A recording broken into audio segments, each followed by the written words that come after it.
Yeah, here we go now, baby. We are right to the action for another day of the week. Welcome to the Friday edition of Before You Bet right here on the Covers YouTube channel. Make sure you hit that subscribe button right down there. So once again, coming off another winning show. I'm saying that a lot around here at Before You Bet 4-0 with our picks there for Thursday Night Football. So we're going to try to ride that momentum right into the weekend here. We got a jam-packed show planned for you guys today.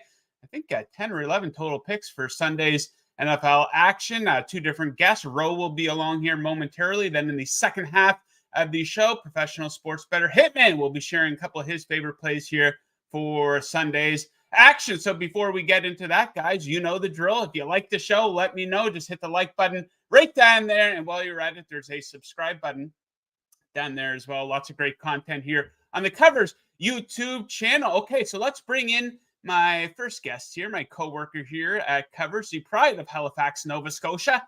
Of course, I'm talking about Roe, rocking his Detroit Lions jersey. And look at this, a Dolphins fan and a Lions fan celebrating the success of our team so far. So, Ro, I was watching that game last night. The Packers are playing so badly, and I said they're due for a decade of being awful due to having Brett Favre and Aaron Rodgers back-to-back for 30 straight years. So I got to ask, how does it feel to be a Lions fan? You know, this run kind of started at the midpoint of last season, but they're looking like one of the best teams in the NFC. Yeah, I mean, it feels pretty good. It's been a long time coming, and but at the same time, I'm able to accept that they're catching these teams in kind of the perfect storm. They kind of got lucky in week one, and you saw last night in the second half that when they play that prevent defense, they kind of lay off receivers. They were getting carved up. So I don't want to get ahead of myself. Feels good to be atop the division. But I'm going to pump the brakes on us being Super Bowl contenders until, we can be a little bit more consistent on defense. Yeah, I feel the same way about my Dolphins. You know, it's fun to watch them play. It's fun to be undefeated, but let's beat a good team here Sunday in Buffalo. We'll be touching on that one here shortly. Okay, that is enough small talk, bro. Let's get right into the action. Let's start things off like we usually do here on the Friday show. My 6-point teaser for the weekend. I will be pairing, not getting fancy with this one, pairing the Eagles down to -2.5 with the Cowboys down to -0.5 of a point. So getting lots of breathing room by getting each of these teams inside of 3 points. Now the Eagles are up to -9 at some books. If you're teasing them, you want to get them inside of 3 down to -2.5. So Sam Howell has been sacked 19 times so far this season. The Eagles defense ranks second in pressure percentage. Eagles getting better with each passing game, starting to look like the buzzsaw that they were last season. They outgained the Bucs by 298 yards in week 3. And Dallas, absolutely, they had an embarrassing loss there in week 3, but this team has been great at bouncing back. 9-1 ATS after a loss since 2021. This includes 5-0 ATS last season with a couple of impressive wins, an 18-point win over the Lions, a 37-point win over the Vikings, a 17-point win in the playoffs in Tampa Bay. And the Patriots O-line has been struggling. They're going to have their hands full versus a Dallas defense that ranks 5th in pressure percentage and 2nd in sacks. Could be a long day for old Mac Jones back there. So Eagles, Cowboys, 6-point teaser. Let's throw it over to Ro. Let's take a trip to Prop City. Your favorite prop for Sunday, Ro. What are you looking at? Loving the over 17.5 receiving yards from Miles Sanders here. Looking at that Vikings-Panthers game, this is a really good matchup for him. I mean, the Panthers, we know how awful they've looked on offense this year, but he's probably their only weapon. They need to get the ball in his hands. You look at him in the receiving game, he's got at least 5 targets in every game this season. Week 1, he had about 26 yards on, I think it was 5 catches. He only had 4 yards in week 2, but he actually was targeted 5 times and had 3 catches in that contest. And then last week, he has 5 catches on 9 targets for 38 yards. So he's certainly receiving a lot of looks in the passing game. Looks like Bryce Young is on track to play this week. So I think he's going to be looking for those short options, especially against a Minnesota defense that loves to blitz. Vikings are blitzing on 63% of snaps this year. That is easily the highest rate in the NFL. I mean, you look at a team like the Cowboys, and you know how much they blitz. You look at their blitz rate, they're 10th in the league. The Vikings blitz twice as much as the Cowboys do. So that's a lot of blitzes. And when you're facing the blitz and you got a young quarterback there, best option is to look to those, those receivers in the flats, the guys that are close to him. And, Sanders is in really good position to pick up a lot of receiving yards there. Okay, let us keep rolling here, Ro. That's a good looking prop. Might have to tail that one. So the game of the weekend, the game of the year so far, has the Miami Dolphins in Buffalo to take on the Bills. It is the highest total of the week at 53.5 points. I don't think it's high enough. Give me the over on this one. So look at what these teams have done so far this season. They've combined to score 36 or more points in 4 of their 6 games. Both offenses, obviously, among the best in the league in many key categories. Dolphins, easily the best in yards per play. And in the red zone, Bills, number 1 on third down. And each defense, they got some bright spots, but they've each faced a fairly easy schedule of opposing offenses. Jets, Raiders, Commanders, Patriots, Broncos, not exactly top-tier offenses there. The one times the Dolphins did face a top offense, they allowed 34 versus the Chargers back in week 1.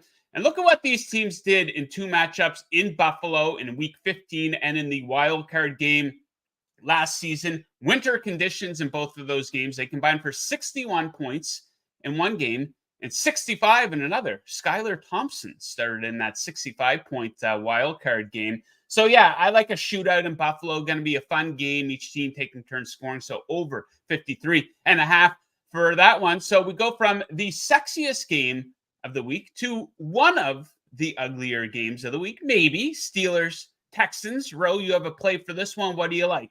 I sure do. And I mean, I was big time on Texans last week, covering the spread. They ended up winning pretty easily. It looked like on paper against the Jaguars, but I am fading the Texans this week. Like I said, big win last week, but they were outgained by almost 40 yards in that contest. They surrendered more than 400 total yards to the Jags.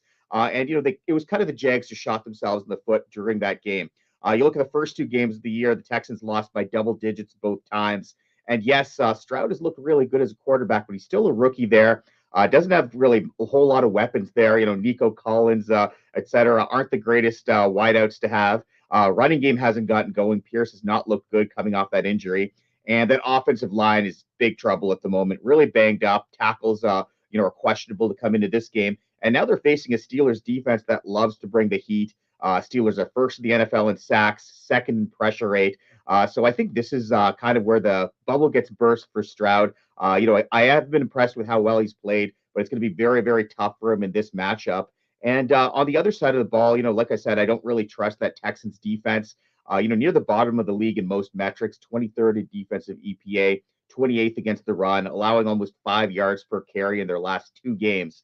And you look at the Steelers, and yes, they're not going to necessarily torch them. These guys have not looked impressive on offense, but first 2 weeks of the season, they played 2 of the top defenses in the league, Browns and the 49ers. So, yes, they got shut down by them. But we saw them play against the Raiders last week, and they were able to move the ball. I think the Steelers are able to move the ball enough in this one to cover a relatively small spread. You can still get this under a field goal, minus 2.5. That's minus 112 at DraftKings. If you see that creep up to 3, I would recommend probably buying half a point. But I do like the Steelers to cover here, and I think it's a bit of a letdown spot for the Texans. All right, from one ugly game to another ugly game, Saints versus Bucs, one of the lower totals of the week, 39.5. I don't think it's low enough. Give me the under on this one. So rock bottom scoring in Saints games. I think we've been on the under in all of their games so far this season. We'll take another one. If it's not broke, don't fix it. The Saints have gone under in 12 of their last 13. 9 of those 13 games failed to cross 33 points. You take a look at the matchups between these teams last season. They combined for 33 and 30 points. That was when Tom Brady was running things for the Bucs, not Baker Mayfield. And I think the Bucs offense showed their true colors in that 11-point performance versus the Eagles in week 3, just 174 total yards. Let's not forget, they played 2 of the worst defenses in the league in the Vikings and the Bears to open their season. So I like under 39.5 for Saints versus Bucs. And the ugliness continues here, Ro. I'm surprised this game is even going to be broadcasted on television. Of course, I'm talking about the Bears and the Broncos. Just because it's an ugly game, though, doesn't mean there's not some good betting opportunities. So what are you eyeing here in this Broncos-Bears game? It's tough to bet on a either team in this one with how ugly these defenses have been. Broncos got pumped for 70 points last week. Bears, let up more than 40, and the Chiefs kind of, took their foot off the pedal in the second half. That could have easily been uglier than that. But at the same time, there's one offense that I trust a little bit more, and that would be the Broncos here. Yeah, they were the worst offense in the league last season, but I do think Peyton has done a pretty good job of, helping turn around some of the problems they had on offense. Obviously, last week that was still an issue. They were definitely exposed there, but Wilson was also under a ton of pressure last week. I thought he played pretty well, all things considered. And now he's taking on a Bears team that does not bring any pressure whatsoever, near the bottom of the league in pressure rate, last in the league in sacks. So I think Wilson's going to have a little bit more time to operate there, find those receiving targets. And I think the Broncos are going to have some success on offense. You look at how much they've improved from last year. They were 27th in the league in offensive EPA. Now they're 15th. You look at Wilson, his pass efficiency rating this year is 99.5. That's nearly 15 points higher than last year. He's also thrown for more than 300 passing yards in his last two games. And now they're taking on a Bears team that is just bad on defense. 31st in the NFL in defensive EPA, 29th in opponent pass efficiency rating. So I do think that Wilson, those receiving targets, are able to have some success in this one and go over their team total. You're seeing that now at a pretty decent number, 24.5. You can get that at a plus 104 over at FanDuel. So some good value there at a game that, like you said, is probably going to be pretty ugly. Yeah, the toilet bowl there in Chicago, two awful defenses, so we could see a lot of scoring. So it could actually turn out to be a fun game. I might consider adding Russell Wilson to my fantasy team. Actually, dire straits for my quarterback situation on the old fantasy squad. Back to some betting here, though. Sunday Night Football.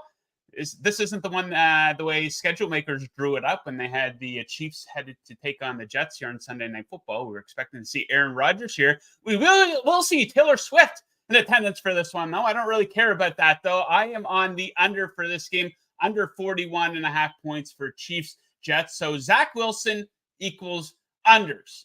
He's played in 9 straight games that failed to cross 40 points. The Jets have gone under in 8 of their last 9 games, regardless of who the quarterback has been. The Jets offense has been totally incompetent, just 3 touchdowns this season, 31st in yards per play, dead last on third down.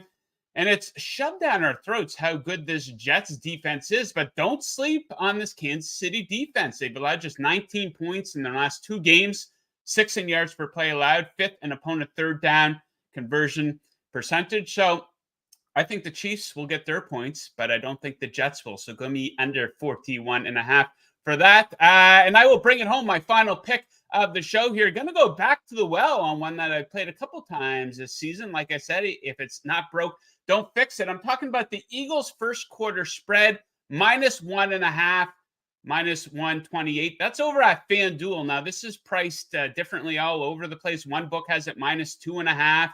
One book has it -3. But this is the one I grabbed over at FanDuel, -128 on -1.5. So Philly starts fast. They've scored first in 19 of their last 23 games. This includes all 3 games this season where they've led at the end of the first quarter in all of them. The Eagles still haven't allowed a first quarter point this season. I love that stat. And Washington is getting blown out in the first quarter here. Their last 2 games, they've been outscored 24-3. Big edge for this Philly pass rush, as I discussed off the top of the show, versus an O-line that's allowed 19 sacks in 3 games so far this season. So there you have it. My and Ro's top 8 picks for Sunday. Professional sports bettor Hitman coming right up with a couple of his selections. But Ro, before we let you out the door, what else do you have on your radar here for this weekend? Real brief, though, I am going to say that I love that play on the Eagles. I'm on that. I bet them on the first half earlier this week. A little number I heard when I was listening to some podcasts earlier today, 17-6 against the spread in the first half of their last 23 games. Damn. So definitely some fast starts for the Eagles. But the game I kind of have my eye on, haven't played just yet, is Monday night. Bet numbers flipped a little bit. Seahawks open as 1-point underdogs. Now they're 1-point favorites, taking on the Giants. In theory, I do like the Seahawks at this one. Their offense is so explosive, 6th in the league in dropback EPA, and that's despite a horrific performance in week 1. This is a team that can really pass the ball, and the Giants have struggled so much on defense, especially against the pass. 30th in the league in defensive EPA, drop back EPA. So, this is a matchup where I would normally really like the Seahawks to cover. The one thing that's keeping me kind of on the fence right now is injuries. DK Metcalf, we're not sure if he's going to be able to go for Monday. That's a big component of their passing attack. And on the other side of things, the Giants, of course, could be getting Barkley and Andrew Thomas, left tackle back. Those guys are huge with what they do in terms of running the football. So if both Barkley and Thomas are ready to go, this is probably a bet I'll shy away from. But if you got Metcalf suiting up for the Seahawks, I do like them to cover here. There we go. Ro's radar. Some spots to keep on your radar. Ro, what else do you have going on over at Covers that the viewers can check out? Lots of plays in the CFL. It's kind of the last few weeks of the CFL. So some interesting bets. You got to kind of keep an eye on who's injured, who's going to be suiting up for teams that don't have anything left to play for. So lots of value betting. So check that out. CFL, some great stuff. And of course, we've got a little hiatus from the UFC this weekend, but we're coming back at you next week with some UFC action and some big fights scheduled for the end of the year. Yeah, pound for pound picks. Some great looking pay-per-view cards from the UFC coming up. All right, Ro, thank you very much for joining us. Best of luck with your bets on the weekend. We'll catch you again next Friday. Best of luck, Joe. Yes, sir. Okay, let us keep rolling here. Let's bring in my next guest. We're going to try to avoid any technical difficulties this week. I probably shouldn't have said that. That's going to jinx it. But we bring in our guy, Hitman. How are we making out, my man? How you doing? It's funny. It's always something every week. Week 2, it was my end. Week 3, it was on your end. And now this week, it's hectic right now with this Deshaun Watson news that just broke. Yeah, it's trying to fire in a lot of bets on Baltimore and stuff like that. So it's a hectic time, but I'm ready to go. So what's the deal with Watson? That's a surprise to me. Is he going to be out? So I'm hearing from some sources of mine that it's not looking good for him to play, and the betting market is responding on this. We've seen a big move from +3 to +1 right now. Wow. I would say that if you're trying to take advantage of it right now, and I believe that it's better than a 50% chance that Watson does miss, I would maybe look at some Ravens teasers right now because you're still in the +1, +1.5 territory. If you could get a 6.5 point teaser, get them to 7.5, tease them with a team maybe like Tennessee, the Chiefs, Philadelphia. That would be a way that I would potentially look to take advantage of this because it's obviously it's going to be hard for the Browns to win by margin starting a 5th round rookie in Dorian Thompson, as well as good as he did look in the preseason. Yeah, I was going to ask you who the backup was. I wasn't even sure who that was. Yeah, I kind of like the Ravens at +3 anyways. I know they're at 3.5 briefly there, I think, at one point of the week, and I did recommend them on teasers as well. So, yeah, that could be a good spot for a Ravens team that does typically play up to the competition. So that might be one to jump on right away here before that number moves even more. Okay, so let's get into a couple selections of yours and a couple questions here on the back end. Let's start with this Saints-Bucs game. I took the under in this game. You like a side in this matchup? Yeah, so I like the Saints.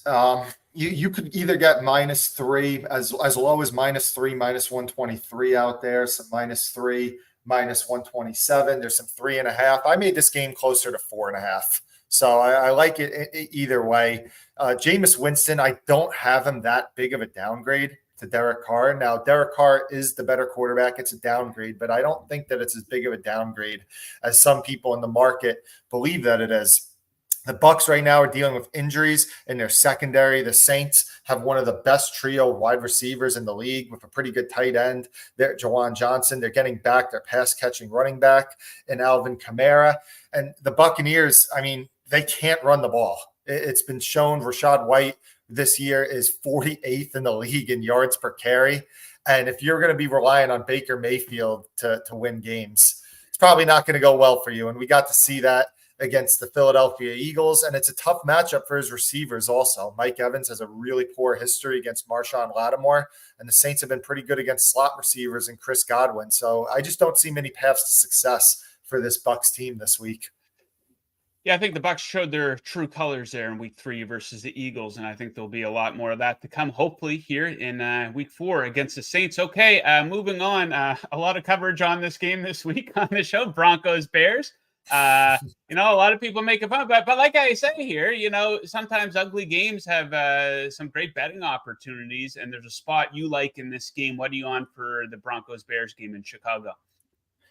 Yes, I like the over in this game. The Chicago Bears, Joe, have allowed 25 or more points in 13 straight games. They're about to set the NFL record. Yeah, they're about to set the NFL record in that statistic. And Russell Wilson, he's been playing decent. The Broncos offense really hasn't been the problem. And they do have some good playmakers in Jerry Jeudy, Cortland Sutton, and Mims. And Wilson has been throwing the deep ball this year. The Bears defense is dealing with cluster injuries, especially to their secondary. Could be without their top three corners and their best safety in this game. They have one sack the entire year on defense. So we know that the Broncos offense is probably going to do their part. It's all about what do we get from this Bears offense? Are they going to be able to do their part? Well, Justin Fields has talked about running more and throwing deep more. They had 7 designed runs last week, so I like that they're going to try to run him a little bit more like they did last year when they had some success on offense. And the Denver defense, 23 of 29, 17 yards per attempt allowed when teams throw deep on them. Wow. League worst in a mile. They have the worst pressure rate in the NFL. I think that the Bears offense can do their part and get us this over 46.5. What do you think of this prediction I have? I threw this out on Twitter last night. So the Bears finish with the worst record. They get the first overall pick. They draft Caleb Williams. They fire their current head coach, and then they go out and they steal Ben Johnson from the Lions and pair him with Caleb Williams. What do you think of that? I mean, if a Bears fan could just write their perfect scenario for the offseason, I think they would take just the Caleb Williams part, let alone to add one of the hottest offensive coordinators in the league. So I like that. And you know what? I think it might happen. I bet the Bears actually under 5.5 wins this just 2 days ago in the updated regular season wins market. So you might be on to something with that, Joe. Yeah, there we go. Okay. One more pick, then we're going to talk about a few of the more interesting games this weekend. So a trip to Prop City, we will take Joe Mixon rushing yards. What are we looking at here?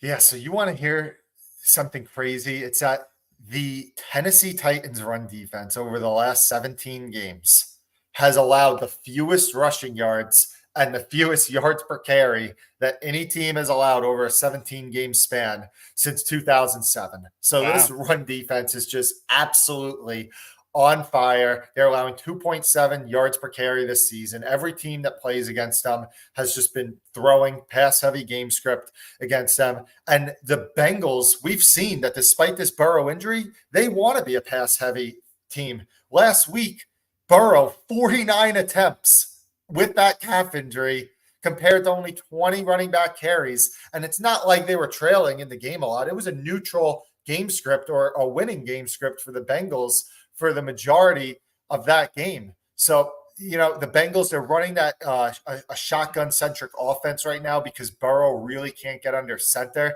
I think that might be affecting their run game just a little bit. Takes a lot of plays out of the playbook. It's been all short passing game. And I expect that they're probably going to have a pass-heavy game plan against the Titans again this week. So give me Joe Mixon under, and hopefully the Titans keep that historically good run defense going another week. Okay, we got to get you to weigh in here on the game of the week, the game of the year so far. Of course, I'm talking about the Dolphins in Buffalo taking on the Bills. Highest total of the week, a 2.5-point spread favoring the home team. How do you break this one down? Man, it's one of those games that I'm probably going to enjoy as a fan, maybe bet some props.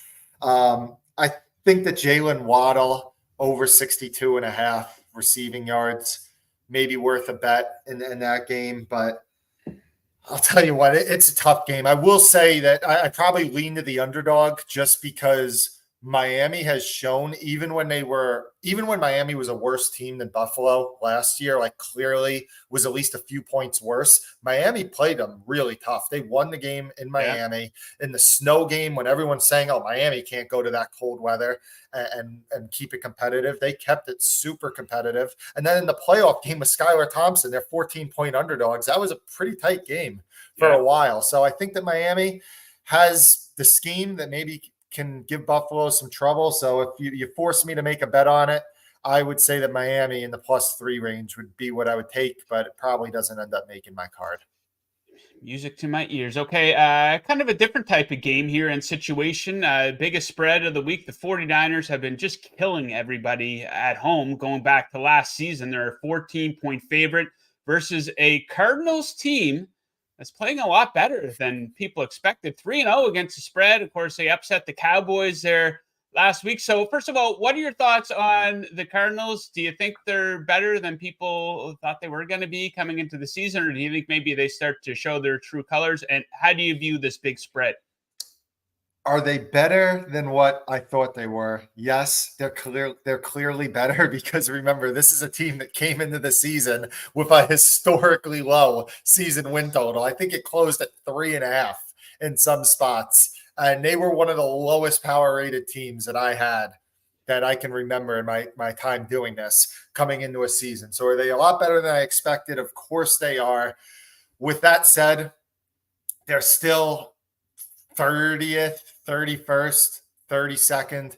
The talent is just not there. And I think that it's going to start showing eventually with this Cardinals team. Yes, they're playing hard, but there's just not much talent. And this San Francisco team, if there's one thing that they have shown us, is they've been bullies against some bad teams. And we got to see that against the Giants last week as well. So the Niners have some extra rest.